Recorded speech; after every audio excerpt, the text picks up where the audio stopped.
Welcome back guys in another session of image based series. In this video we will discuss about a topic that is procedure based image based questions. In previous session we have been discussed about our general instruments image based question. This procedure based image question resemblance to the video based question, यानी कि अगर हम Delhi AIIMS के perspective से बात करें तो उसके द्वारा कराए जाने वाले एग्जाम्स में प्रोसीजर के भी क्वेश्चंस आते हैं। कई बार आपको एग्जाम्स में 10 to 20 सेकंड्स की एक वीडियो को दिखाया जाता है और वीडियो को दिखाने के बाद आपसे क्वेश्चन पूछा जाता है कि वीडियो में कौन सा प्रोसीजर किया जा रहा है, जो प्रोसीजर किया जा रहा है वो सही है या नहीं है। इस प्रकार आपको वीडियो देख करके डिसीजन लेना होता है। इस वीडियो में आज हम स्टडी करेंगे ऐसे ही procedure based image based question के बारे में, जिनमें आप प्रोसीजर के कुछ स्क्रीनशॉट्स देखेंगे, प्रोसीजर के कुछ इमेजेस देखेंगे और उनको देख करके आपको आइडेंटिफाई करना है कि कौन सा प्रोसीजर किया जा रहा है। आइए स्टार्ट करते हैं। Our first question is identify it. What is this? सबसे पहले आप देखिए स्क्रीन पर आपको क्या दिखाई दे रहा है। अगर आप स्क्रीन पर देखेंगे तो आपको एक पेशेंट के नेक पर एक वीनस एक्सिस दिखाई दे रहा है, या हम कहें वास्कुलर एक्सिस दिखाई दे रहा है। वीनस एक्सिस और वास्कुलर एक्सिस का यहाँ पर मतलब है कि कोई ना कोई ऐसी लाइन है जो कि उसके वीनस और आर्टेरियल सिस्टम से कनेक्टेड है। तो फ्रेंड्स, यहाँ पर जो लाइन पर्सन के नेक पर कनेक्टेड है उस लाइन को हम यहाँ पर बोलते हैं सेंट्रल लाइन। इमेज पर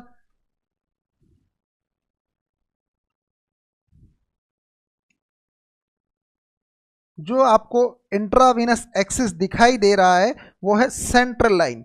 सेंट्रल लाइन की खास बात यह होती है कि यह भी एक आईवी एक्सिस तो है, लेकिन इसका सीधा कांटेक्ट जो होता है वह हमारी इंटरनल जुगुलर वेन से होता है। तो सेंट्रल लाइन को डायरेक्टली इंटरनल जुगुलर वेन में एंटर करवा दिया जाता है, और जिसकी वजह से इस सेंट्रल लाइन की जो टिप होती है, ऐसा कहा जाता है कि यह 35 सेंटीमीटर लॉन्ग होती है। तो इस सेंट्रल लाइन की जो टिप होती है वह राइट एट्रियम में होती है। आपको हमेशा याद रखना है, सेंट्रल लाइन की टिप राइट एट्रियम में होती है। सेंट्रल लाइन को मेनली जुगुलर वेन से एंटर करवाया जाता है। तो आपसे यह पूछा जा सकता है यह डिवाइस कौन सी वेन में प्रोबेबली अटैच किया गया है, तो आपको आंसर देना है कि यह जुगुलर वेन में प्रोबेबली हो सकता है अटैच किया गया हो। ठीक है, तो क्या दिखाई दे रहा है इमेज में? आपको सेंट्रल लाइन दिखाई दे रही है। ऐसे ही आपको अलग अलग कैथेटर के भी नाम होते हैं। इसी सेंट्रल लाइन को कई बार वेरिएबली कहा जा सकता है ग्रोश होंग कैथेटर, वह भी लगभग ऐसा ही होता है। और इसके बारे में अगर हम कुछ और जानकारियां लेने का प्रयास करें तो हम पाएंगे यह जो सेंट्रल लाइन होती है, इस सेंट्रल लाइन में 3 तरह के पोर्ट्स होते हैं। इन पोर्ट्स की जो ओपनिंग होती है वह हमारी बॉडी में वेन में जाने के बाद अलग अलग लेवल पर होती है। तीनों पोर्ट्स के colour brand to brand difference होते हैं, लेकिन तीनों पोर्ट्स में से किसी पोर्ट को हम सैंपल लेने के लिए यूज़ करते हैं तो उसके लिए वेरिएबिलिटी, उसकी स्पेसिफिसिटी सैंपल लेने के लिए होती है। किसी पोर्ट को हम ड्रग इंजेक्ट करने के लिए यूज़ करते हैं तो वो हमेशा सिर्फ ड्रग इंजेक्ट करने के ही काम में आएगा। यानी कि इनके अंदर 2 तरह के पोर्ट हो सकते हैं। इसको सेंट्रल क्यों कहा? क्योंकि यह हमारी बॉडी के राइट एट्रियम में सीधा कांटेक्ट करती है। आइए स्टडी करते हैं नेक्स्ट इमेज बेस्ड क्वेश्चन की। Identify this. क्या हो रहा है यहां पर? देखिए, आपको एक पर्सन दिखाई दे रहा है, यहां पर आपको एक सिरिंज दिखाई दे रही है, यस, और यहां पर आपको एक पोर्ट दिखाई दे रहा है। फ्रेंड्स, जब आप जीआई सर्जरी के वार्ड्स में as a nursing officer work करेंगे तो आप देखेंगे कि जीआई सर्जरी के कुछ पेशेंट्स जिन्हें डायरेक्ट ओरल फीडिंग नहीं दी जा सकती, जिन्हें एनजी ट्यूब से फीडिंग नहीं दी जा सकती, ऐसे पेशेंट्स को फीडिंग देने के लिए उनके इंटेस्टाइन में एक ओपनिंग क्रिएट कर दी जाती है जिसे हम कोलोस्टोमी कहते हैं। तो कोलोस्टोमी एक ओपनिंग होती है जो लार्ज इंटेस्टाइन में होती है। हम जानते हैं कि जो लार्ज इंटेस्टाइन है उसमें फीकस का या फीकल मटेरियल का फॉर्मेशन होने लग जाता है, और वहां पर जो मटेरियल होता है वो न्यूट्रिटिव वैल्यू के कंपैरिजन में या न्यूट्रिटिव वैल्यू के पर्सपेक्टिव में बहुत ही ज़्यादा न्यूट्रिएंट लेस होता है, इसीलिए हम उसे फीकल मटेरियल बोल देते हैं। लेकिन यहाँ पर जो डायग्राम आपको दिखाया गया है उस डायग्राम में जो प्रोसीजर आपको आइडेंटिफाई करना है वो प्रोसीजर होगा फीडिंग जेजुनोस्टोमी।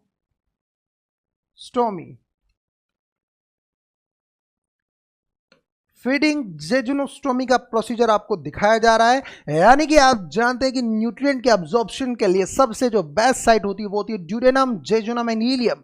ड्यूडेनम में फिर भी कम न्यूट्रिएंट्स का अब्जॉर्प्शन होता है, लेकिन जेजुनम और इलियम ही तो हमारी बॉडी के लिए न्यूट्रिएंट अब्जॉर्बर साइट का काम करती है। तो यहाँ पर हम डायरेक्ट कर्ड फीड को, न्यूट्रिएंट फीड को, सप्लीमेंट पाउडर्स को डायरेक्ट जेजुनम में एंटर करवा देते। तो this is known as feeding jejunostomy. तो आपको इस प्रोसीजर को आइडेंटिफाई करना था।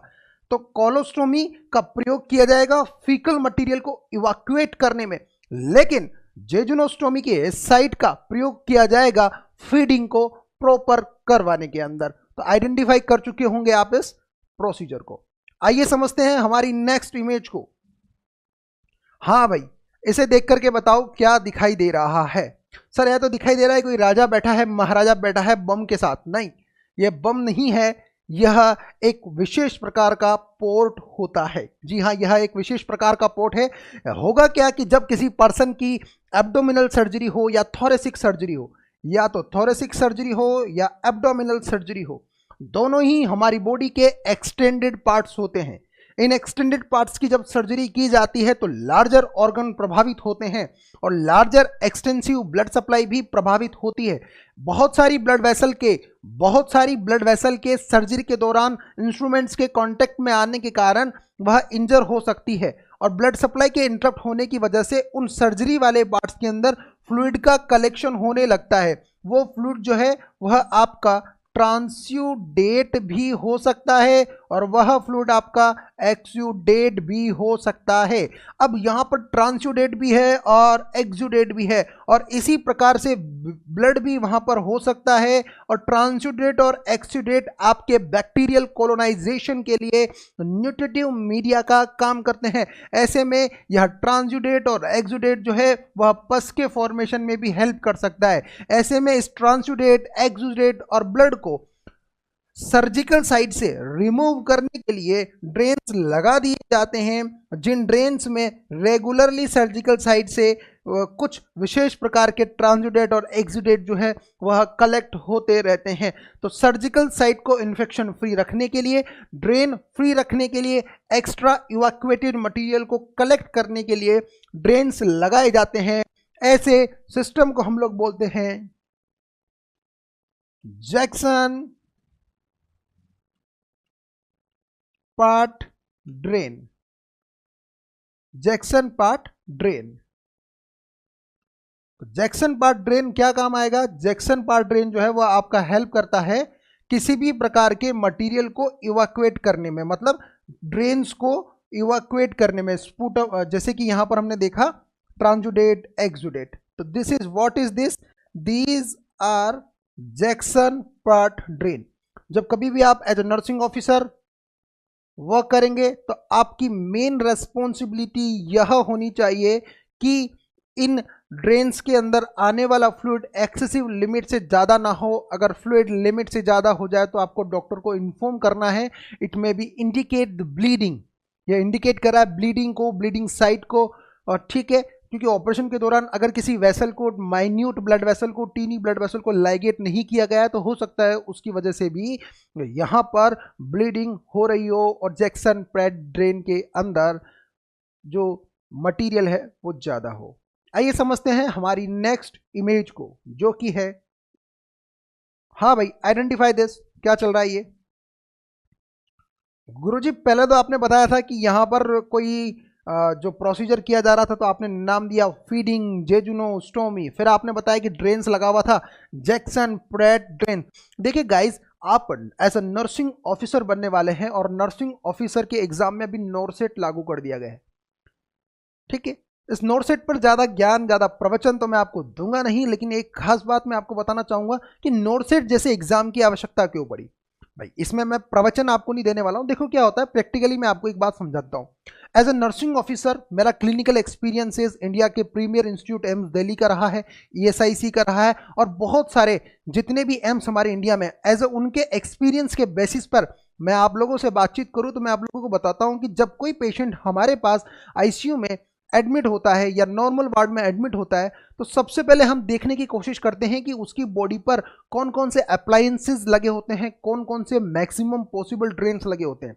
हर बार मैं क्लास में तो आप लोगों को बताता हूं ही सही, लेकिन आपको फिर मैं आज बता देता हूं। जैसे कि आपने देखा है, एक पेशेंट अगर आपके पास एडमिट है तो सबसे पहले आप देखेंगे कि उसकी नोज में एनजी ट्यूब लगी हुई होगी, यस और नॉट, यस। उसके बाद नोज के बाद अगर आप डाउनवर्ड मूव करेंगे तो उसके माउथ में एंडोट्रेकियल ट्यूब डली हुई होगी, यस और नॉट, एंडोट्रेकियल ट्यूब डली हुई होगी। अगर आप फिर फर्दर मूव करेंगे, फिर से फर्दर मूव करेंगे तो आप देखेंगे कि उसी के माउथ में ओरोफेरिंजियल एयरवे डला हुआ होगा। कई बार उसके माउथ में नेजोफेरिंजियल एयरवे डला हुआ होता है। देखो, नोज में क्या क्या हो सकता है, नेजोगेस्ट्रिक ट्यूब हो सकती है, क्या हो सकती है, नेजोगेस्ट्रिक ट्यूब, कई बार नेजोट्रेकियल ट्यूब भी होती है, और कई बार होता है नेजोफेरिंजियल एयरवे। मैं आपसे अगर पूछने की कोशिश करूं तो आप लोगों ने देखा होगा, आपने क्या एक फनल देखी है क्या? बचपन में आपने देखा होगा जब कुछ लोग तेल लेने जाते थे तो उनको तेल एक फनल में डाल करके दिया जाता था, एक तेल जो है उन्हें एक फनल में डाल करके दिया जाता था।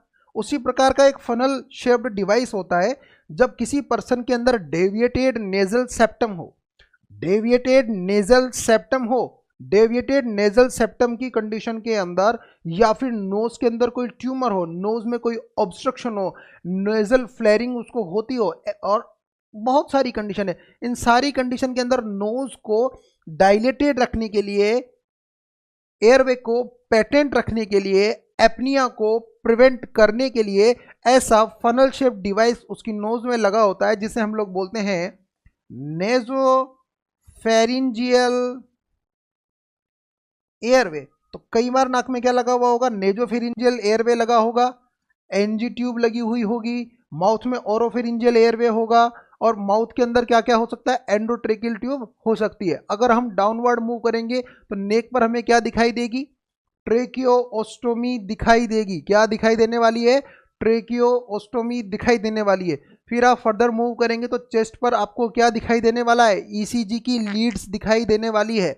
फिर आपको क्या दिखाई देने वाला है, राइट आईसीडी और लेफ्ट आईसीडी इंटर। जब कभी भी चेस्ट की सर्जरी होती है तो राइट साइड में और लेफ्ट साइड में इंटर कोस्टल ड्रेनेज को अप्लाई कर दिया जाता है। फिर हम लोअर बॉडी पार्ट में मूव करेंगे तो हम पाएंगे कि यहाँ पर होंगे abdominal drains, right abdominal drain, left abdominal drain. कई बार आपको अब्डोमेन पर ही दिखाई देगी टी ट्यूब, जो कि आपके गाल ब्लैडर वाले मटेरियल को, एक्स्ट्रा मटेरियल को, अननेसेसरी मटेरियल को इवैक्यूएट करती है। कई बार आपको दिखाई देंगे एब्डोमिनल स्टेंट्स, यानी कि आपके वास्कुलर पार्ट्स को, वेसल्स को, इंटेस्टाइनल पार्ट्स को लिंक करते हैं, एब्डोमिनल स्टेंट्स जो हैं वो आपको दिखाई देंगे। फिर आप लोअर बॉडी पार्ट में मूव करेंगे तो आपको दिखाई देगा सुप्रा प्यूबिक कैथेटर। उसके बाद आप और लोअर पार्ट में अगर जाएंगे तो आपको दिखाई देंगे यूरिथ्रल कैथेटर, यूरिनरी कैथेटर, ठीक है। इसके बाद आप और लोअर पार्ट्स में जाएंगे तो आपको दिखाई देंगे डीवीटी पंप्स। क्या दिखाई देने वाले हैं, डीवीटी पंप्स। इसी प्रकार आप हैंड्स में दिखाई देंगे, देखेंगे तो आपको नजर आएगा बीपी कफ, आपको नजर आएगा बीफी कफ कफ। आप फिंगर्स में देखेंगे तो आपको नजर आएगा ऑक्सीजन सेचुरेट, मतलब पल्स ऑक्सीमीटर। और इसी प्रकार से ढेरों तरह के आपको वेंटिलेटर पेशेंट पर लगा हुआ दिखाई देगा, आपको पेशेंट से इन्फ्यूजन पंप कनेक्टेड दिखाई देंगे, आपको तरह तरह के ट्रांसडर्मल पेचेस दिखाई देंगे। इसी प्रकार आपको पेशेंट के बैक साइड में आप देखेंगे तो आपको एपिडर्म, जो आपकी एपिड्यूरल कैथेटर है वो आपको दिखाई देने वाला है। नेक में आप देखेंगे तो हो सकता है उसको नेक कोलार लगा हुआ हो, उसकी बोन्स को देखेंगे तो तरह तरह के ट्रैक्शंस हो। ऐसे में पूरे पेशेंट्स को आजकल डिजिटली मॉनिटर किया जाता है, मैकेनिकली मॉनिटर किया जाता है, मैकेनिकली ट्रीट किया जाता है। ऐसी कंडीशन के अंदर जब पूरे बॉडी के ऊपर अप्लायंसेस लगे हों और उन अप्लायंसेस को संभालने की जिम्मेदारी अगर नर्सिंग ऑफिसर की हो तो उनका काबिल तारीफ होना तो बनता है। उसी काबिल तारीफ को मेंटेन करने के लिए एम्स ने लागू किया है नोरसेट का एग्जाम, ताकि इतनी सारी कंडीशन के बावजूद भी हम पेशेंट को ट्रीट कर सकें और पेशेंट को सही कर सकें। यार आप लोग क्या समझते हैं कि नोरसेट लागू करना, इसमें स्किल टेस्ट को लेकर के आना सही नहीं है? देखिए हर चीज कहीं ना कहीं अपना एक पॉजिटिव फीडबैक या पॉजिटिव साइड भी रखती है। तो मैं आप लोगों को यही कहूंगा कि इन प्रक्रियाओं पर पूरा भरोसा रखें। 80-20 जल्द ही भगवान की कृपा से, ईश्वर की कृपा से, बाय मतलब God grace this will be terminated, यह टर्मिनेट हो जाएगा। और एक और बात साथियों, नोरसेट जैसी कंडीशन जिसमें 80-20 का अप्लाई होना, 80-20 में भी जनरल वालों के लिए EWS का अप्लाई होना, ऐसे में जनरल वाले कैंडिडेट बहुत ज़्यादा परेशान हैं और बाकी हमारे नर्सिंग के सारे साथी बहुत ज़्यादा परेशान हैं इस 80-20 में कंप्लीट कैसे किया जाए। फर्स्ट ऑफ ऑल एक सबसे बड़ी बात पॉजिटिव साइड रखने वाली, देखिए मैं आपको ज़्यादा मोटिवेट तो नहीं करूंगा लेकिन एक सिंपल सी बात कहना चाहूंगा कि जिंदगी में दो तरह की परिस्थितियां होती है, ध्यान से समझ लेना, इसके बाद हम फिर से कंटिन्यू करेंगे। जिंदगी में दो तरह की परिस्थिति होती है, एक जो आपके हाथ में है, एक जिसको आप कंट्रोल कर सकते हैं, एक जिसे आप मैनिपुलेट कर सकते हैं। आपको डिसीजन लेना है कि उस परिस्थिति में क्या करना होता है। एक तरह की परिस्थिति वो होती है। दूसरी परिस्थिति वो होती है जब आप कुछ नहीं कर सकते, आप कुछ भी नहीं कर सकते। यह परिस्थितियां कंट्रोल्ड होती है। मैं नहीं कहता कि ये भगवान की वजह से होती है, मैं नहीं कहता कि ये किस्मत की वजह से होती है, लेकिन दो तरह की परिस्थितियां हैं, एक आपके हाथ में, एक किसी और के हाथ में है। किसी और के हाथ वाली परिस्थिति को आप बदल नहीं सकते, आप सिर्फ और सिर्फ बदल सकते हैं आपके हाथ वाली परिस्थिति को। तो मैं आप लोगों से यही गुजारिश करना चाहूंगा कि इस समय आप एग्जाम की प्रिपरेशन पर कूल माइंडेड होकर के फोकस दें। जिंदगी के सारे गमों को भुलाते हुए उस एग्जाम की खुशी के साथ, बिंदासियत के साथ तैयारी करें। देखिए आपके पास पैसे नहीं है, आप गरीब हैं, आप गरीब तबके के स्टूडेंट्स हैं, आपके पास हो सकता है बुक्स ना हो, आपकी हो सकता है फैमिली कंडीशन पुअर हो, आपको हो सकता है कॉलेज में स्टडी प्रॉपर नहीं मिली हो सकता है कोचिंग की स्टडी प्रॉपर नहीं हुई हो सकता है कोर्स कंप्लीट नहीं हुआ हो। ऐसी सारी समस्याओं को हटा दीजिए और हटाने के बाद अभी यह समय सिर्फ चिड़िया की आंख पर फोकस करने का है।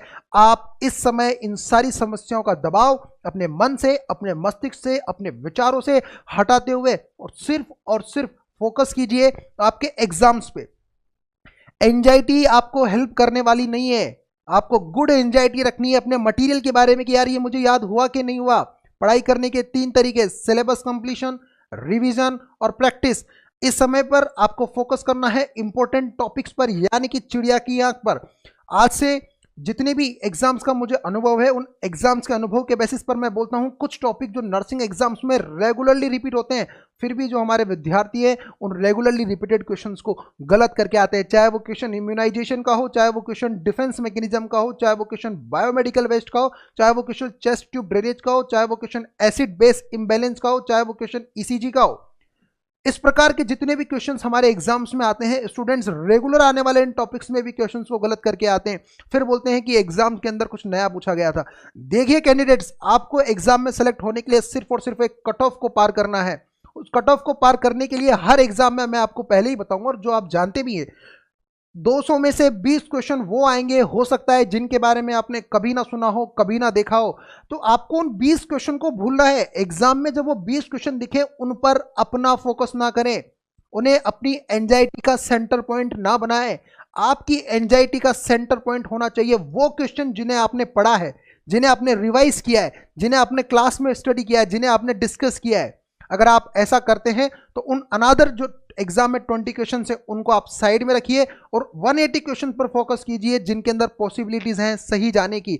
इसीलिए एग्जाम में एक माइंडसेट जिस पर आपको फोकस करना है वह मूल रूप से यह होना चाहिए कि जो आपको आ रहा है वो गलत होना नहीं चाहिए। और दूसरी बात 80-20 की बात, फ्रेंड्स इस समय परिस्थिति आपके हाथ में नहीं है तो क्यों आप जो आपके हाथ में नहीं है उस पर अपने एफर्ट्स लगा करके, अपने विचार शक्ति को लगा करके, अपनी वाक शक्ति को लगा करके क्यों उस पर आप फोकस करते हैं। आपके फोकस का केंद्र बिंदु मात्र एक ही होना चाहिए कि आप अभी एग्जाम के स्टडी मटेरियल को पढ़ रहे हैं खुश रहते हुए, मस्त रहते हुए, बिंदास रहते हुए। और एक और तरीका, जब कभी भी पढ़े खुद से एक बात जरूर बोले, बस थोड़ा और, बस थोड़ा और। क्योंकि मैं जानता हूं कि पढ़ाई की जो तरीका है, पढ़ाई की जो प्रक्रिया है वो कितनी ज्यादा अनिश्चित है। आपको नहीं मालूम एग्जाम में क्या होने वाला है, आपको नहीं मालूम कि आपके एग्जाम में कौन कौन से क्वेश्चन आने वाले हैं, आपको नहीं मालूम कि कौन कौन सी वैकेंसी आने वाली है, आपको नहीं मालूम कि कौन से एग्जाम में आपका सिलेक्शन होगा। ऐसे के अंदर ये प्रक्रिया बड़ी अनिश्चित है, प्रक्रिया बड़ी उबाऊ है। पढ़ाई करने की प्रक्रिया एक लेवल तक बहुत मजेदार प्रक्रिया है, लेकिन जब इसे हम कॉम्पिटिटिव एग्जाम के लेवल पर डाल देते हैं तो इसमें वो भी मटीरियल आता है जिसे हम पढ़ना नहीं चाहते। इस वजह से ये प्रक्रिया जो होती है वो उबाऊ भी हो जाती है। इस अनिश्चित प्रक्रिया को, उबाऊ प्रक्रिया को आप लोगों को मजे से डील करना है। तो मैं आपकी बात समझ सकता हूं कि प्रक्रिया बड़ी अनिश्चित है, उबाऊ है, डराने वाली है, लेकिन ऐसी परिस्थिति में अगर आप सिर्फ और सिर्फ टॉपिक्स पर फोकस करते हैं, स्टडी पर फोकस करते हैं, अपने मन को, अपने मस्तिष्क को, विचारों को पॉजिटिविटी से लबरेज रखते हैं, तो एक दिन मैं गारंटी के साथ कहता हूं कि आप इस कोचिंग के आईडी कार्ड से गवर्नमेंट जॉब के आईडी कार्ड तक, नर्सिंग ऑफिसर के गवर्नमेंट लेबल्ड आईडी कार्ड तक का सफर तय कर पाएंगे। मैं आप सभी को शुभकामनाएं देता हूं कि आप सभी जल्द ही नर्सिंग ऑफिसर बने, एक अच्छे से अप्रिल में फेसबुक पर फोटो अपलोड करें। हमें भी उस दिन का बड़ा इंतजार रहेगा जिस दिन आप अपना status as a nursing officer लगाएंगे। चलिए आइए नर्सिंग ऑफिसर बनने के इस प्रक्रिया को हम यहां पर स्टार्ट करते हैं। तो सबसे पहले हम क्या देख रहे थे कि हमें इमेज पर क्या दिखाई दे रहा है। हमने अभी तक डिस्कस किया कि जो पेशेंट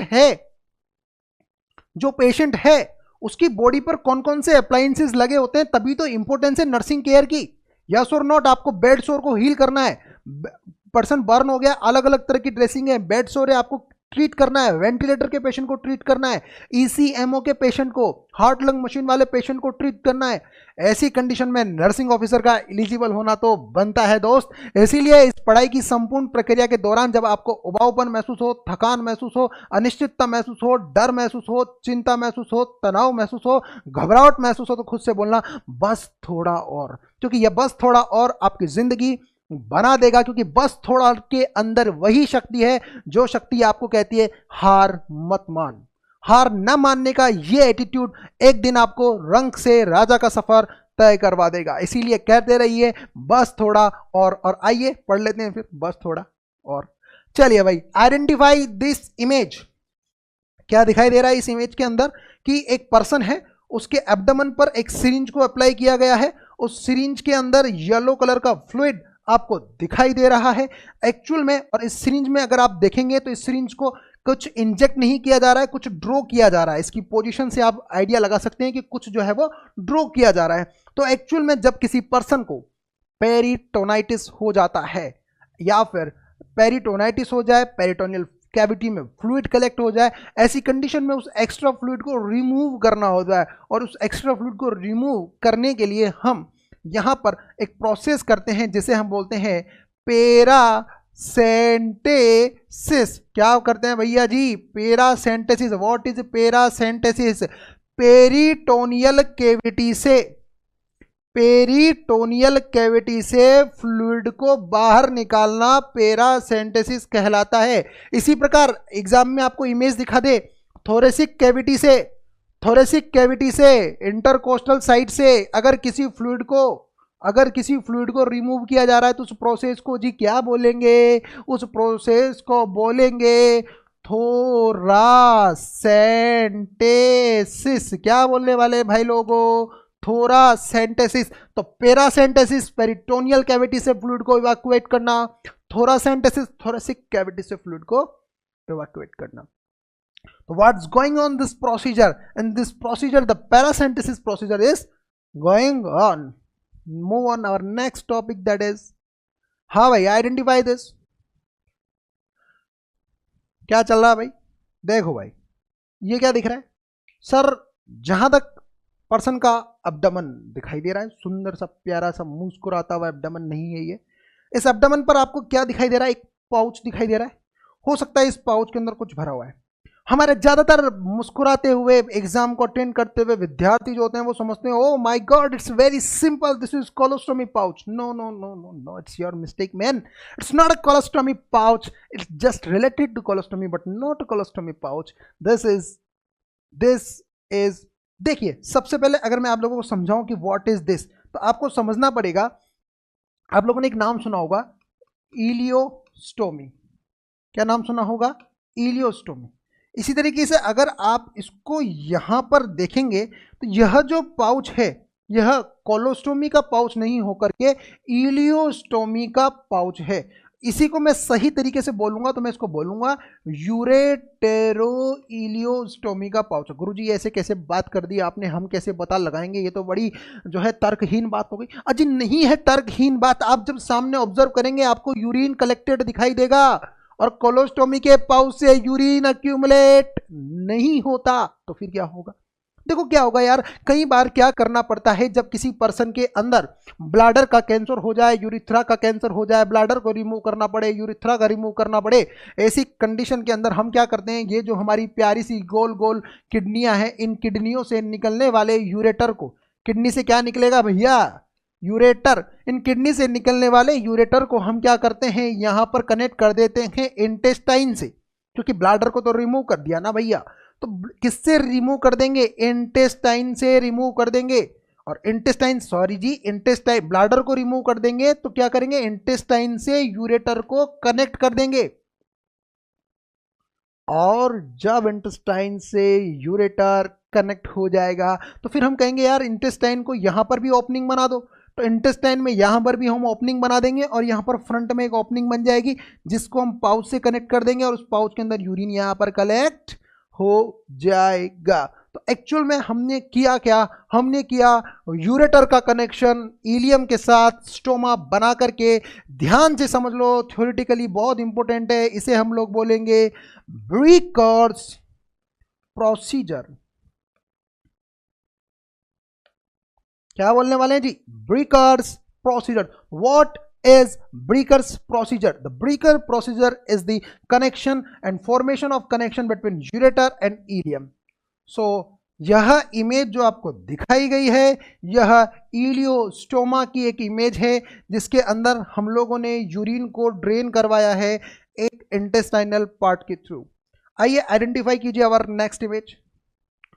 ओ माय गॉड, देखिए इमेज आपको हो सकता है थोड़ी सही दिखाई नहीं दे रही हो, लेकिन फिर भी हम आपको दिखा देते हैं। यह जो पर्सन का हैंड है, आपको हो सकता है कि एग्जाम में ऐसा एक हैंड दिखाया जाए, उस हैंड पर आपको हो सकता है कि कुछ एलिवेटेड ब्लड वेसल्स दिखाई दे, यस और नॉट, कुछ एलिवेटेड ब्लड वेसल्स दिखाई दे। तो ऐसे में आपको यह आइडिया लगाना है कि जब किसी पर्सन के अंदर हीमो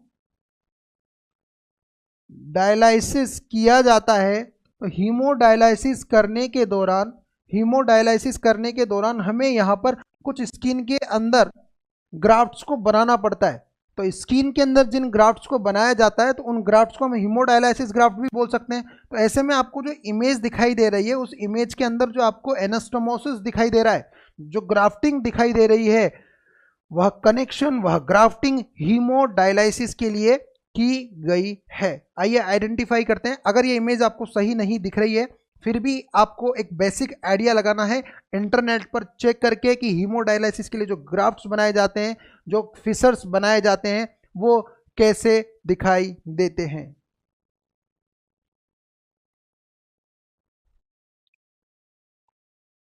आइडेंटिफाई दिस इमेज। ये तो बिल्कुल अच्छे से दिखाई दे रही है। देखो क्या हो रहा है इस प्रोसीजर में, क्या हो रहा है यार इस प्रोसीजर में एक्चुअल में तो हो यह रहा है कि एक पर्सन लेटा हुआ है, उसके चेस्ट का हिस्सा आपको शायद दिखाई दे रहा है। यहां पर हो यह रहा है कि एक ट्यूब को चेस्ट से कनेक्ट किया गया है। It mean what is this? This is inter coastal drainage.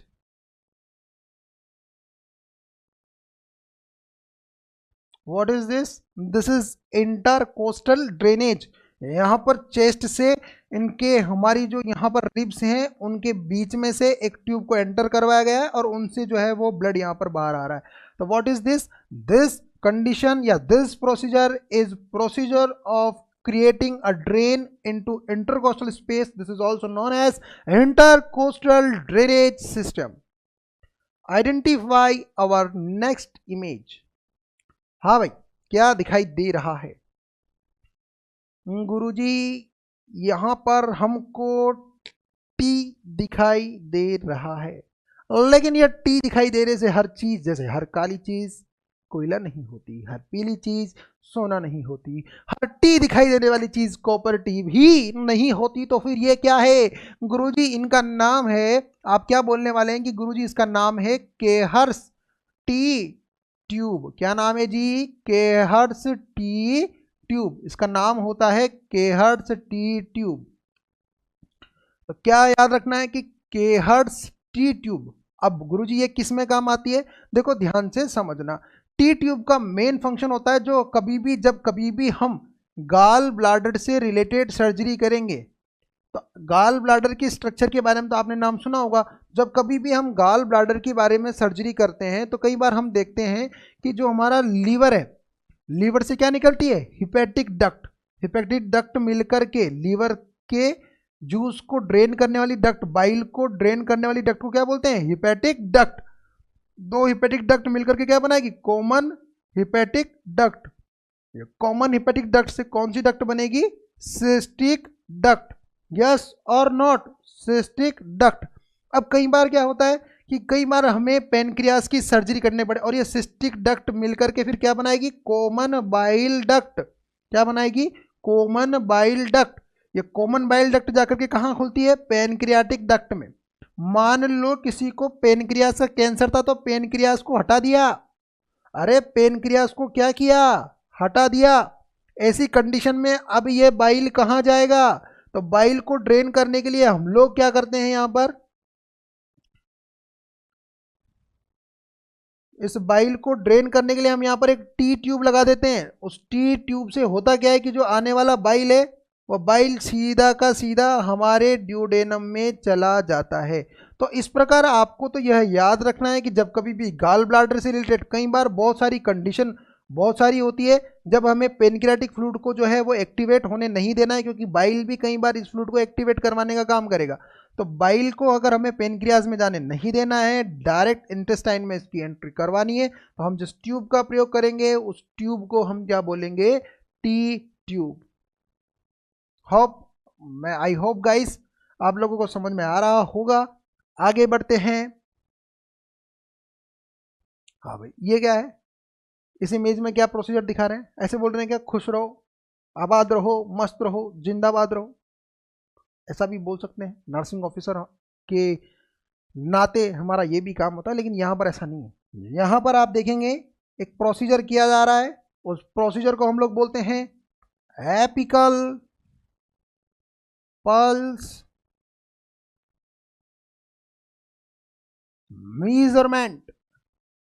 जो प्रोसीजर किया जा रहा है उसको हम लोग बोलेंगे एपिकल पल्स मेजरमेंट, क्योंकि एपिकल पल्स जो होती है वह उसे हम एक और नाम देते हैं।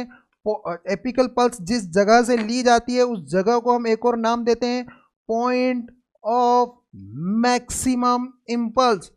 Point of maximum impulse pulse taking की सबसे एक्यूरेट साइड, क्योंकि लेफ्ट एट्रियम का जो कॉर्नर है वो यहाँ पर जो है सिचुएटेड होता है, तो उसकी वजह से जो पल्स होती है वह एक्यूरेट यहाँ पर जो है वो फील की जा सकती है। इसीलिए इस जगह को हम लोग बोलते हैं पल्स PMI। ठीक है, पॉइंट ऑफ मैक्सिमम इम्पल्स। और इस पॉइंट ऑफ मैक्सिमम इम्पल्स को ध्यान रखना, हमारी बॉडी में सबसे ज़्यादा पल्स, सबसे एक्यूरेटली पल्स और सबसे ज़्यादा pulse count BPM beats per minute कहाँ पर मॉनिटर किए जा सकते हैं? मॉनिटर किए जाएंगे एपिकल पल्स वाली साइट पर। कौन सी साइट पर? एपिकल पल्स वाली साइट पर। तो क्या किया जा रहा है? एपिकल पल्स को लिया जा रहा है। Identify our next image. ये क्या है? देखो यहां पर ये क्या दिखाई दे रहे हैं आपको? पोर्ट्स दिखाई दे रहे हैं। ये क्या दिखाई दे रही है, एक ट्यूब दिखाई दे रही है।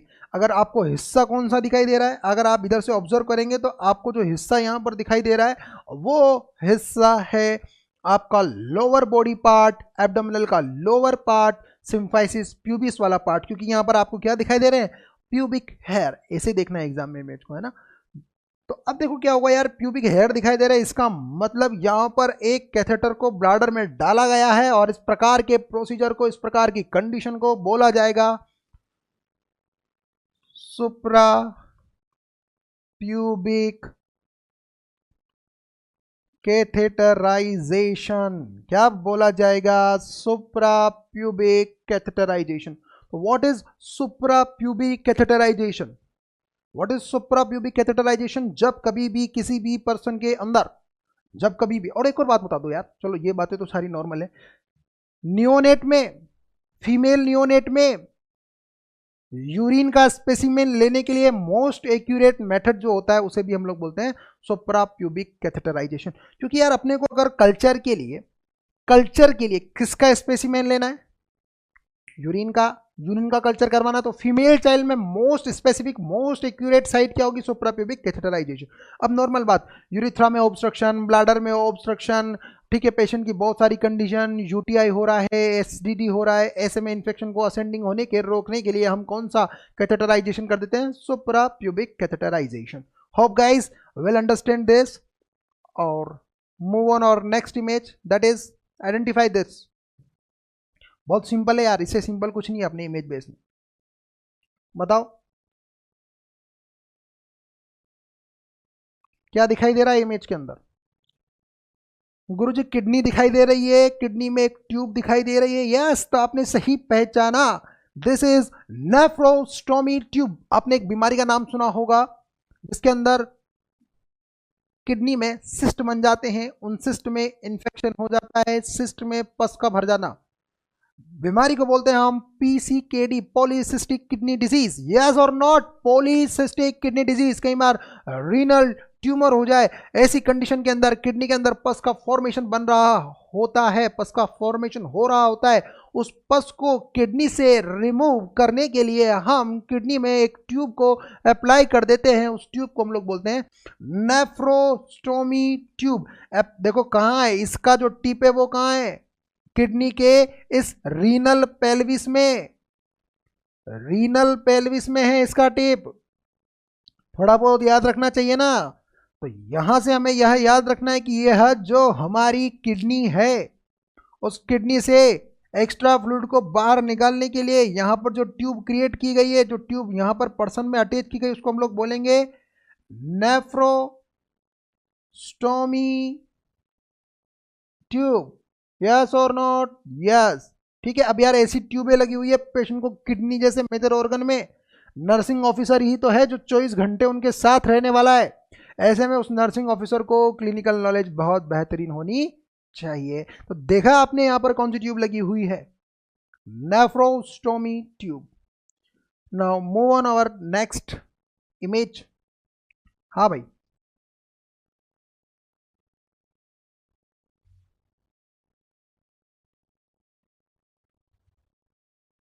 Identify this. हाँ भाई, क्या दिखाई दे रहा है, identify this type of dressing. Oh my God, dressing है, उसको आइडेंटिफाई करो। एब्डोमिनल ड्रेसिंग, यस और not, no, it's a abdominal dressing, but it's not a specific term to indicate this, to describe it। होता क्या है यार दोस्तों, मान लो एक पर्सन को एब्डोमेन की सर्जरी हुई, इंसिजन किया, इंसिजन लगाना पड़ेगा ना एब्डोमेन की सर्जरी में, लगा दिया भाई इंसिजन। अब इंसिजन लगाने के बाद होता क्या है कि एब्डोमेन की जो एब्डोमिनल वॉल है उसका तो एक नेचर है, फूलना, छोटा होना, बड़ी मूवमेंट होती है, क्योंकि कई बार हम थोरेसिक रेस्पिरेशन तो करते हैं, हम कई बार एब्डोमिनो थोरेसिक रेस्पिरेशन भी करते हैं, हमारा एब्डोमेन भी फूलता है, हमारा एब्डोमेन भी छोटा होता है। तो अब यहाँ पर हम क्या कर रहे हैं, एब्डोमिनो थोरेसिक रेस्पिरेशन कर रहे हैं। ऐसी कंडीशन के अंदर होता क्या है, जो हमारे सूचर लगे हुए हैं, वो सूचर जो होते हैं ना एब्डोमेन के इंसिजन पे, वो डैमेज हो जाते हैं। यार अब डैमेज हो गए, तो उनको रोकने के लिए कई बार उन सूचर के ऊपर पस का फॉर्मेशन हो जाता है, उसको मेंटेन करने के लिए, पस के फॉर्मेशन को रोकने के लिए एब्डोमिनल बाइंडर वाला एक्शन नाम सुना होगा ना एब्डोमिनल बाइंडर, जिसको हम टाइट बांध दें तो एब्डोमेन की जो दोनों स्किन है वो पास में आ जाती है, उसकी वजह से क्या होता है, सूचर के डैमेज होने के चांसेस कम हो जाते हैं सर, है ना। तो अब होगा क्या कि यहाँ पर identify this type of dressing, इस ड्रेसिंग में आपको क्या दिखाई दे रहा है, तो इस ड्रेसिंग में आपको कुछ स्पेशल प्रकार की ड्रेसिंग दिखाई गई है। इस ड्रेसिंग के अंदर क्या होगा, देखो काम की बात समझो, इस ड्रेसिंग में होगा ये कि जो आपका इंसिजन है, दिस इज इंसिजन, इंसिजन के ऊपर एक गोज पीस को रख देंगे अपन पहले, ये रख दिया भाई गोज पीस। गोज पीस को रखने के बाद मानो इस इंसिजन के ऊपर गोज पीस रखा हुआ है, तो इसके ऊपर अपन ऐसी ड्रेसिंग लगाएंगे जिससे कि यहां पर बनने वाला पस, यहां पर बनने वाला पस वुंड में ना हो और उसको प्रॉपर एयर भी मिले ताकि वो ड्राई भी हो सके। यहां पर देखो क्या किया जा रहा है, इस प्रकार से नॉन एडेसिव पोर्शन एब्डोमेन पर क्रिएट किया गया है। दोनों ड्रेसिंग, यह वाली यहाँ जो ड्रेसिंग है, यहाँ जो ड्रेसिंग है, उसके बीच में स्पेस को किया गया है, तो यहाँ पर दो पोर्शन हो जाएंगे, नॉन एडेसिव पोर्शन और एडेसिव पोर्शन। इस प्रकार की ड्रेसिंग को हम लोग बोलते हैं मॉन्ट गोमेरी स्ट्रेप्स। अरे यार अगर समझ में नहीं आया तो ऐसे सुन लो, ऐसी ड्रेसिंग में, ऐसी ड्रेसिंग में क्लीनिंग बहुत आसान होती है, पस बन रहा है, सूचर डिहाइसेंस होने वाले हैं, सूचर रप्चर होने वाले हैं, पस का फॉर्मेशन होने वाला है, जल्दी से पता पड़ जाता है, पेशेंट को ऑब्जर्व कर सकते हैं, बड़ी आसान होती है, पूरा एब्डोमेन कवर नहीं होता। नाम बोल दो यार प्यार से इसका, मोंटगोमेरी स्ट्रेप्स। ठीक, आगे बढ़े, ज़्यादा काम की नहीं है ये इमेज, लेकिन नाम के लिए बता रहा हूँ क्योंकि एक यूजुअल प्रोसीजर है, कॉमन प्रोसीजर है, यूएसजी गाइडेड प्रोसीजर है। परक्यूटेनियस ट्रांसहेपेटिक बिलियरी ड्रेन, क्या होता है ये परक्यूटेनियस ट्रांसहेपेटिक बिलियरी ड्रेन? अरे होने वाला ये है कि कुछ नहीं, देखो क्या है, परक्यूटेनियस यानी कि स्किन के थ्रू, ट्रांसहेपेटिक यानी कि लीवर में।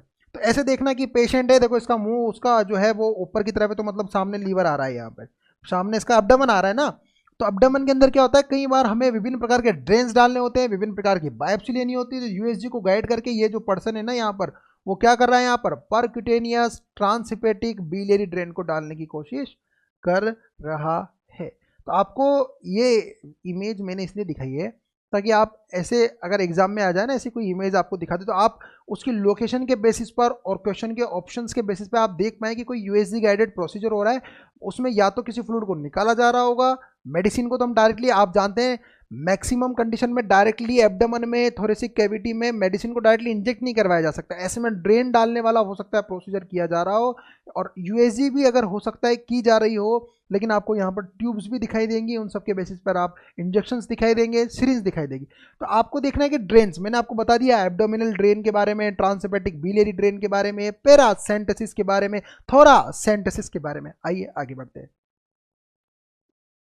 अब बताओ इसको आइडेंटिफाई करो, वेरी वेरी इंपॉर्टेंट है भैया ये।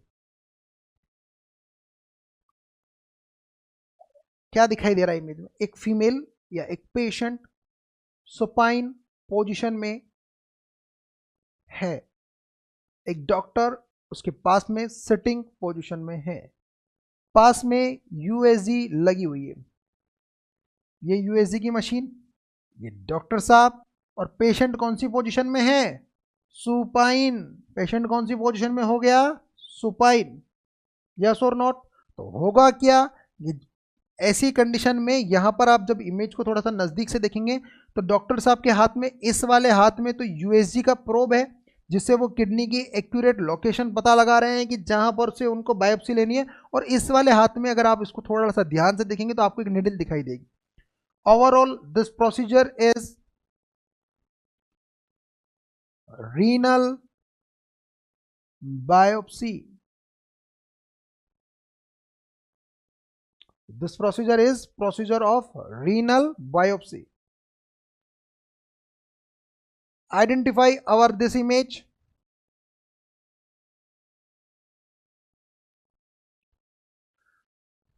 जितना आपको नजर आ रहा है उतने तरीके से देखें। देखो थोड़ा सा डिजिटल है, कैमरे के व्यू में और रियल व्यू में थोड़ा सा डिफरेंस मुझे भी लग रहा है, हो सकता है, लेकिन फिर भी आप ऑब्जर्व अच्छे से कर सकते हैं, आपको आइडिया अच्छे से लग जाएगा। आने वाले इमेजेस को अच्छे से तैयार करवा दिया गया है, उनमें आपको ऐसा कोई इफेक्ट कैमरे की वजह से नया नजर नहीं आएगा। यहाँ पर हो सकता है थोड़ी प्रॉब्लम आपको आ रही हो प्रोसीजर वाले क्वेश्चंस में, फिर भी देखो क्या हो रहा है, थोड़ा बहुत देख के बताना। यहां पर क्या हो रहा है, बोन में एक इंजेक्शन को लगाया जा रहा है, फिर उसको लगाने के बाद यहां पर कुछ ब्लड को लेकर के स्लाइड पर लगाया गया, ब्लड को स्लाइड पर फैलाया गया, इस प्रकार से स्लाइड को फैलाया जा रहा है। ओवरऑल बोन मेरो बायोप्सी की जा रही है, तो this procedure is bone marrow biopsy procedure. यहां पर जो प्रोसीजर किया जा रहा है उसको हम लोग क्या बोलेंगे, बोन मेरो। यहां से देख लेना, ठीक है, ये बड़ी सी सीरिंज है, यहाँ पर ये बोन मेरो बायोप्सी निडल है, और कल के वाले जर्नल इमेज में मैंने आपको बोन मेरो बायोप्सी निडल भी बता दी थी कैसी होती है। आगे बढ़े। हाँ भाई, आइडेंटिफाई करो प्रोसीजर को, क्या चल रहा है। यार मेरे को एक बात बताओ, इस इमेज में हीमोडायलिसिस चल रहा है क्या।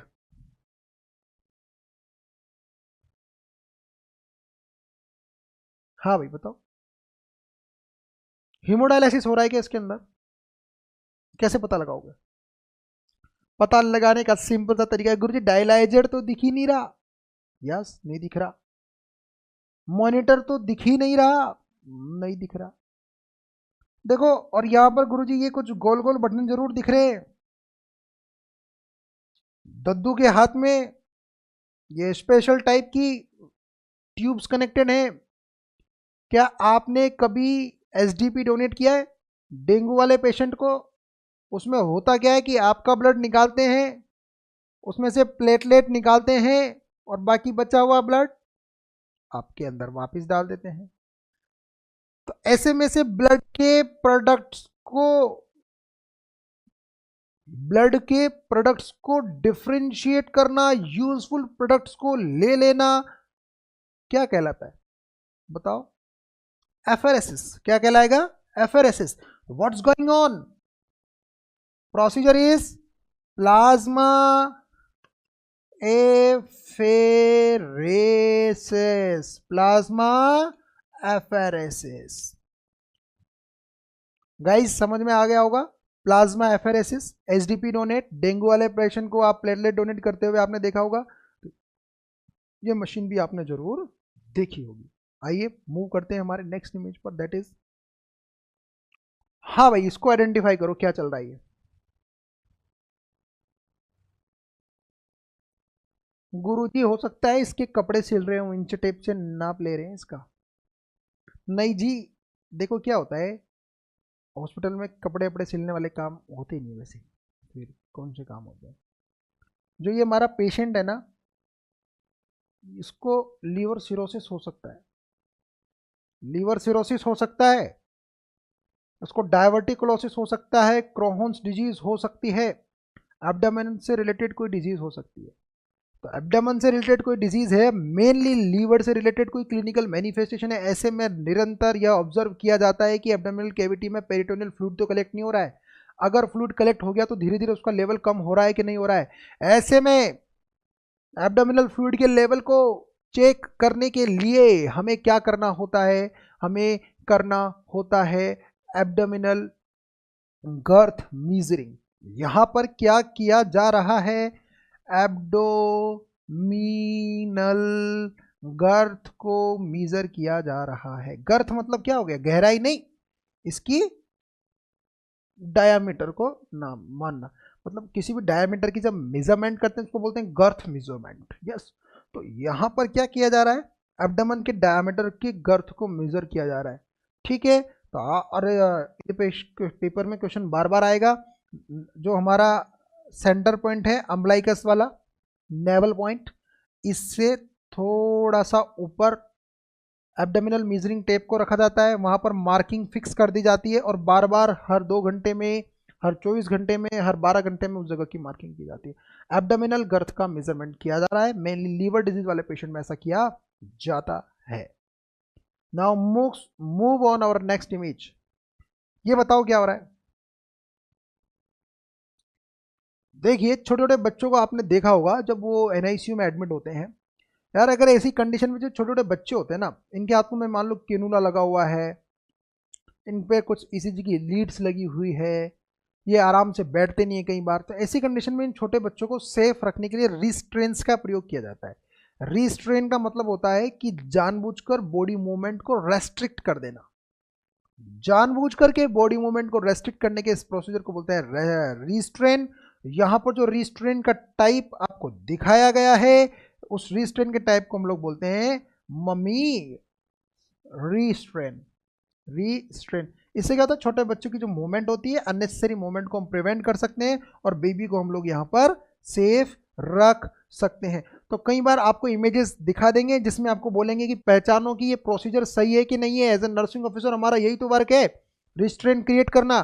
तो आपको देखना पड़ेगा कि यहाँ पर सबसे पहले एक यहाँ पर आपको जो आप जिस ड्रेप से बेबी को कवर करने वाले हैं उसका पूरा का पूरा फ्लैप ये होना चाहिए, ये उसका फ्लैप है। यहाँ पर ट्रायंगुलर बना हुआ है, उस फ्लैप को इस तरीके से लिया गया है और फ्लैप को इस तरीके से लोअर पार्ट को फोल्ड किया गया है। तो ये जो एरोज आपको दिख रहे होंगे, इन सभी के बेसिस पर आपको समझना है कि ये प्रोसीजर सही है। तो कई बार आपको पहली चीज़ तो यही ध्यान रखनी है कि कौन से टाइप का रिस्ट्रेन आपको दिखाया जा रहा है। आपको मम्मीज रिस्ट्रेन दिखाया जा रहा है। हाँ भाई, इसको पहचानो। होता क्या है यार, जब बच्चा छोटा हो और पीडियाट्रिक वार्ड में एडमिट हो, मान लो पीडियाट्रिक वार्ड में एडमिट है यार, ऐसी कंडीशन में उसको केनुला लगा हुआ है, तो 1 साल का बच्चा 2 साल का बच्चा समझता थोड़ी है, कभी इधर हाथ कभी उधर हाथ। वो तो गाना गाता है, इधर चला मैं उधर चला, न जाने में किधर चला। ऐसी कंडीशन में उसकी माँ कहती है तू तो कहीं भी चल यार बेटा, लेकिन बड़ा होके चलना। वो कहता नहीं अभी चलूंगा। ऐसी कंडीशन में उसके जो हाथों में केनुला होते हैं ना यार बच्चे के, वो निकल जाते हैं। हाथों में जो बच्चों के केनुला होते हैं वो निकल जाते हैं। कभी कभी ईसीजी लीड्स निकली होती है तो बच्चा उनको पकड़ के हटा लेता है। यार अपने को तो इस चीज़ को प्रिवेंट करना है ना, तो अपन क्या करते हैं, बच्चे के हाथ की जो उंगलियां होती हैं उनको रिस्ट्रेन कर देते हैं और उसको पहना देते हैं। यस और नॉट। तो इस प्रकार के जो रिस्ट्रेन होते हैं उन रिस्ट्रेन को हम बोलते हैं मिटन रिस्ट्रेंट। मिटन रिस्ट्रेन, जिसमें हमने क्या किया, हमारा पाम वाला एरिया था, जो फिंगर वाला एरिया था, उनको रिस्ट्रेन कर दिया। इससे बच्चा अब छोटे मोटे केनुला को, ईसीजी लीड्स को रिमूव नहीं कर पाएगा। आइए स्टडी करते हैं हमारी नेक्स्ट इमेज की, दैट इज, हाँ भाई इसको पहचानो क्या हो रहा है ये। देखो यार, ज्ञान की बात बता देता हूँ, कैंसर वाली बात बता देता हूँ। जब कभी भी किसी भी पर्सन को कैंसर हो जाता है तो कैंसर के उपचार के लिए सर्जरी की जाती है, रेडिएशन थेरेपी भी दी जाती है। उस रेडिएशन थेरेपी के दौरान 2 तरह की रेडिएशन थेरेपी दी जाती है। पहली थेरेपी को हम बोलते हैं टीले थेरेपी, दूसरी थेरेपी को हम बोलते हैं ब्रैकी थेरेपी। जब टीले थेरेपी चलती है तो क्या होता है, दूर से एक्सटर्नल बीम रेडिएशन दिया जाता है। दूर से रेडिएशन का जो सोर्स है वो किसी बॉडी पार्ट पर आता है, तो उसको जो थेरेपी दी जाती है उस थेरेपी को बोलते हैं टीले थेरेपी। दूर से रेडिएशन का आना टीले थेरेपी।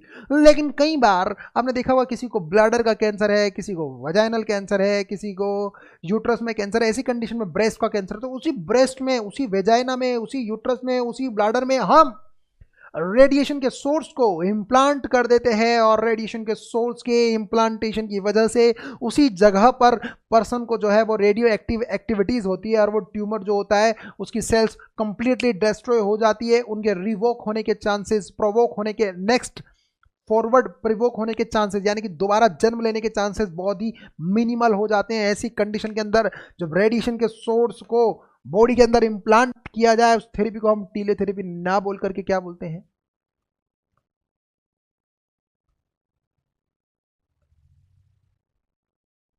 Brachy therapy. रेडिएशन के सोर्स को बॉडी में इम्प्लांट करना। आइए मूव करते हैं हमारी नेक्स्ट इमेज पर।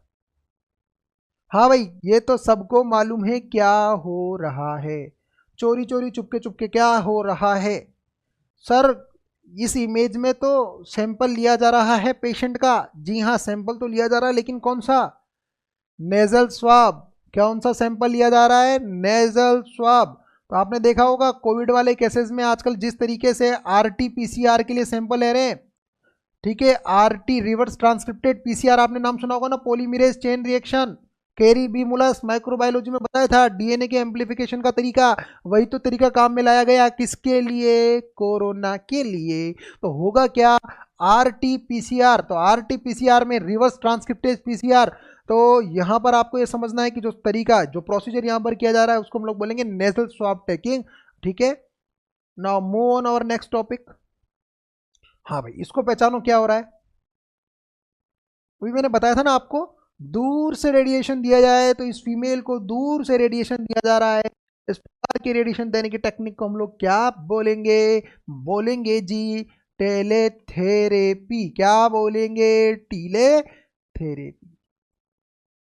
नाउ समझ में आ गया क्या भाई लोगों को? Very good. समझ में आने के बाद और हमारे सभी विद्यार्थी मित्रों को, हाँ भाई विद्यार्थी मित्रों, इसमें क्या हो रहा है? ब्रेकी थेरेपी। बॉडी में किसी रेडिएशन के सोर्स को इम्प्लांट किया जा रहा है। अरे मजा आ रहा है क्या? यस और नॉट? पढ़ाई में मजा लेना चाहिए, नहीं आए तो लेना चाहिए। जो पढ़ाई में मजा नहीं लेगा जिंदगी उसके मजे ले लेती है। आओ भाई,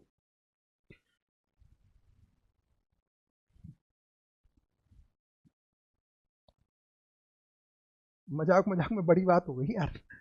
आ जाओ आगे की तरफ। हाँ भाई, आइडेंटिफाई प्रोसीजर क्या चल रहा है? गुरुजी जहां तक इमेज हमको नजर आ रही है उस इमेज में नजर आने के हिसाब से पर्सन का बेक आपको शायद नजर आ रहा होगा ना? यस। बेक नजर आने के बाद अब थोड़ा ध्यान से देखना, निडल इंसर्ट नहीं करवा रहे हैं। Needle is already inserted. Needle is already inserted. Yes और not? Yes. And the fluid is running from this needle. If you will see it from very close, very near, you will find that some type of fluid is draining into a draining bag, a vacuum container, a container. यार सीधी भाषा में बोलो ना sir कि lumbar puncture हो रहा है, CSF को निकाला जा रहा है। हाँ वही बोल रहा हूँ, lumbar puncture.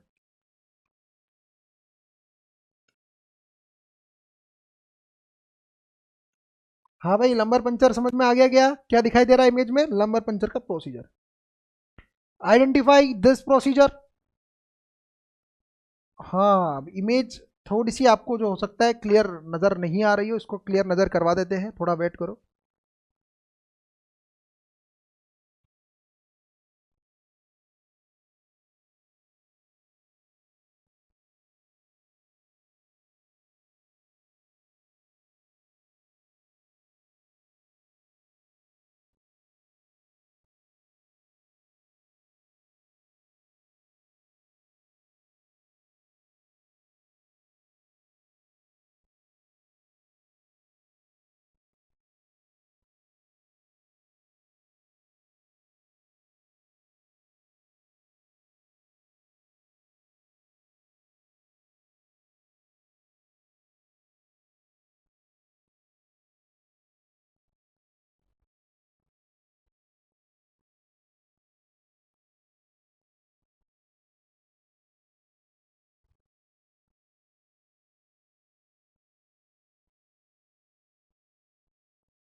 Identify this image. क्या दिखाई दे रहा है इस इमेज के अंदर आपको? Identify the procedure of this image. देखो क्या हो रहा है।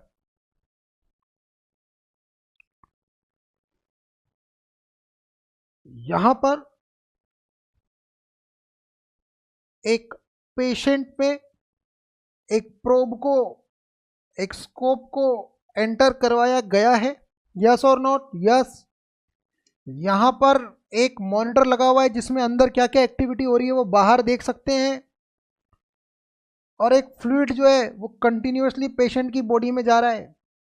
ऐसा कब कब होता है? ऐसा तो मात्र सिस्टोस्कोपी के दौरान होता है।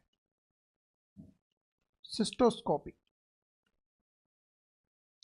प्रोसीजर मैं आपको क्या दिखाई दे रहा है कि एक सर्जन एक मशीन के अंदर एक स्कोप को हमारी बॉडी में गाइडेड किया हुआ है। यूरिनरी ब्लैडर के विजन को, यूरिनरी ब्लैडर के विजुअलाइजेशन को हम लोग क्या बोलते हैं? सिस्टोस्कोपी।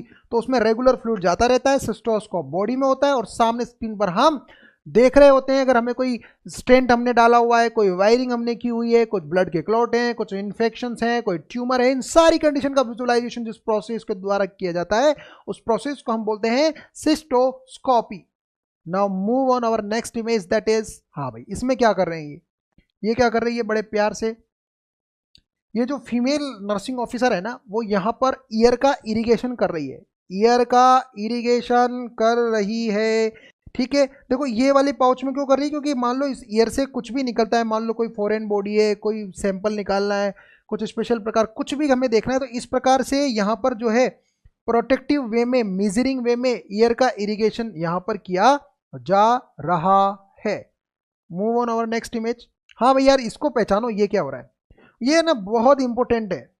विटामिन डी का इंजेक्शन कभी लगाना पड़ जाए, आयरन का इंजेक्शन लगाना पड़ जाए, और भी बातें कर लेंगे कौन सा इंजेक्शन लगाना पड़ता है। पहले ये बताओ, अगर तुम्हें आयरन का इंजेक्शन किसी पेशेंट को लगाना हो तो क्या ऐसे नॉर्मली आईएम इंजेक्शन लगा दोगे क्या? नहीं सर, आयरन के इंजेक्शन को लगाने की टेक्निक को लॉक टेक्निक बोलते हैं। लॉक का मतलब ताला लगाना नहीं है, लेकिन ताला लगाया जाएगा, स्किन पर ताला लगाना। यानी कि हमें करना क्या है कि जो आयरन का इंजेक्शन है वो कई बार हमारी बॉडी में चला तो जाता है, लेकिन जैसे ही हम निडल को निकालते हैं उसके बाहर आने के चांसेस बन जाते हैं, और कई बार वह बाहर जैसे आने लगेगा, आयरन का आपने इंजेक्शन लगा दिया, जैसे ही वो इंजेक्शन का मटेरियल बाहर आने का प्रयास करेगा, वह हमारी स्किन को डैमेज कर देगा, स्किन को इरिटेट कर देगा, स्किन को इन्फ्लाम कर देगा, पेशेंट को पेन कर देगा। और नर्सिंग ऑफिसर के नाते यही तो काम है, दर्द बिल्कुल होना नहीं चाहिए। तो दर्द को कम करने के लिए जिस टेक्निक से इंजेक्शन लगाएंगे उस टेक्निक का नाम होगा जेर टेक्निक या लॉक टेक्निक। जेर टेक्निक ऑफ इंजेक्शन। उस टेक्निक में सिंपली हम क्या करते हैं, देखो पहली बात, इधर इंजेक्शन लगा रहे हो तो इधर से दबा दो, नेक्स्ट साइड से प्रेस कर दो। इंजेक्शन जैसे ही लगाओगे नीडल को बाहर निकालोगे, साइड को ऊपर कर दो। ऐसे में क्या होगा, ऐसे में देखो यहां पर क्या हो रहा है, यहां पर क्या हो रहा है, जैसे ही आप इसको ऊपर कर दोगे तो ये वाली लाइन जो है डर्मिस ऊपर आ जाएगी, और ऐसे के अंदर ये वाला जो फ्लूइड है वो यहां से यहीं तक मेंटेन रहेगा, वो ऊपर नहीं जा पाएगा। ऐसी इमेजेस में क्या दिखाई दे रहा है आपको, lock technique, gel technique of, ठीक है। तो कई बार जो इंजेक्शन होते हैं ना वो जेल टेक्निक से भी लगाए जाते हैं, स्टेनिंग करने वाले इंजेक्शंस। हाँ भाई, ये पहचानो, बड़ा महत्वपूर्ण है ये प्रश्न, 100% एग्जाम में आएगा। क्या कर रहा है इसमें ये पर्सन, गुरुजी इतनी बड़ी वायर भी कोई पेशेंट के अंदर इंसर्ट करवाते हैं क्या? सवाल का जवाब दो। आप पूछ रहे होंगे गुरुजी इतनी बड़ी वायर भी पेशेंट के अंदर इंसर्ट करवाते हैं क्या?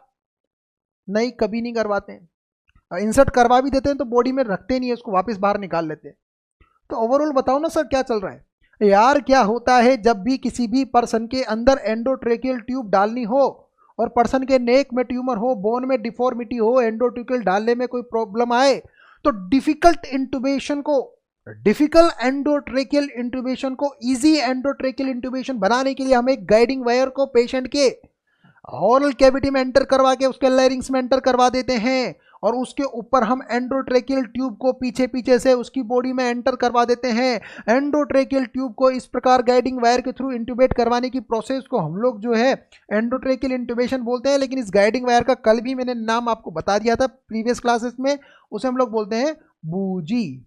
क्या बोलेंगे, बूजी। बूजी क्या करेगी, एंडोट्रेकियल ट्यूब के इंट्यूबेशन को ईजी कर देती है। आइए मूव करते हैं नेक्स्ट इमेज पे। तो यहीं तक थी हमारी प्रोसीजर की इमेजेस।